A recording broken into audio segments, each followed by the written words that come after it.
And as a good transition from Mashoud is actually the one segment of the community that we believe is the most affected by the rhetoric, and that's our youth, especially those who are born and raised in this country, and those are who also face bullying at schools. And so now I want to introduce to you someone who is a young person. Some of you have heard of his efforts to push back against the rhetoric against Muslims, and someone who also can share about his experience specifically as a young person, as a young Muslim today, growing up in this type of environment, and what the Trump rhetoric means to him, and someone who we believe could be the president not too long from now, and that is Yusuf Dayoud.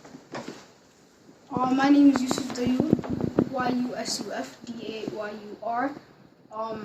Not only have I faced bullying because I am a Muslim, but I have seen firsthand what it is like to be a Muslim in America. Not only has Donald Trump incited bigotry and racism in our community, but he has also shown that his campaign is based off of racism and based off of the fears of other human beings. His campaign is not only racist, but it incites fear to the people who do not really know what Islam stands for and do not really know what the Muslim community believes.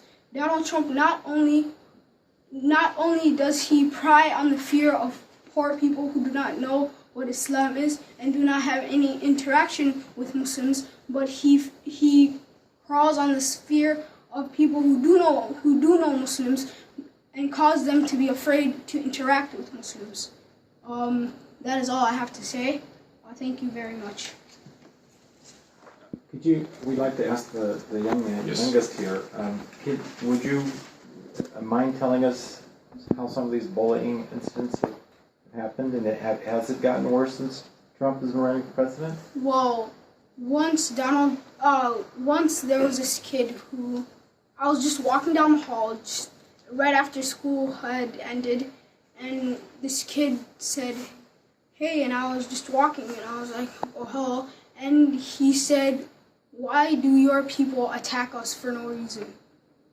And that really affected me because I've never been bullied because I was Muslim, and it also felt bad because I didn't know what to do, so I just stood there, and I just walked away, but I didn't know what to do, so. I'm sorry you had to deal with that. Sorry. So, I mean, I have faced a couple bullying incidents, but not as straightforward as that one. So, when he said that, it just really affected me, because I have never done anything wrong to anybody. I mean, I have never done anything to provoke this kid. I was just walking down the hallway. So, I mean, I did tell the principal, and I think he did something about it, because I didn't face any more bullying because I was Muslim, but he did affect me a lot, so, yeah. And thankfully my school does allow me to pray at school, so, I mean, my school is very inclusive, and it is very, very, very liberal towards me praying, so I can go to the office and pray. So, I mean, I can pray, and my school is very lenient on that, but it is really sad that people have been confused by this man and have been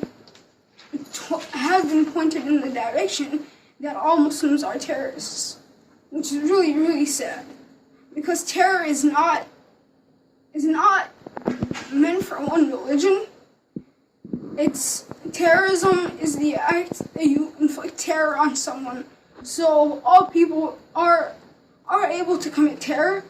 So the thought that all Muslims are terrorists is absolute is absolute hypocrisy, because everybody has committed terror in one way, shape, or form. Because if you have hurt someone's feelings, then you have inflicted terror. So, I mean, if you say that all Muslims are terrorists, then you are basically a hypocrite. So, especially Donald Trump, he is a main figure of terror in this country because he has caused pain towards lots of people.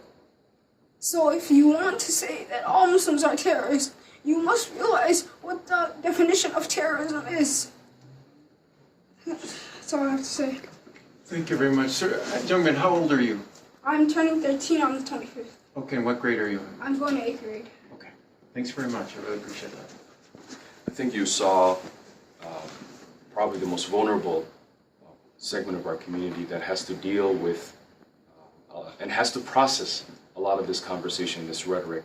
And we are concerned as a community this upcoming school year, in a few weeks when Muslim students return back to school, the type of bullying that they will face.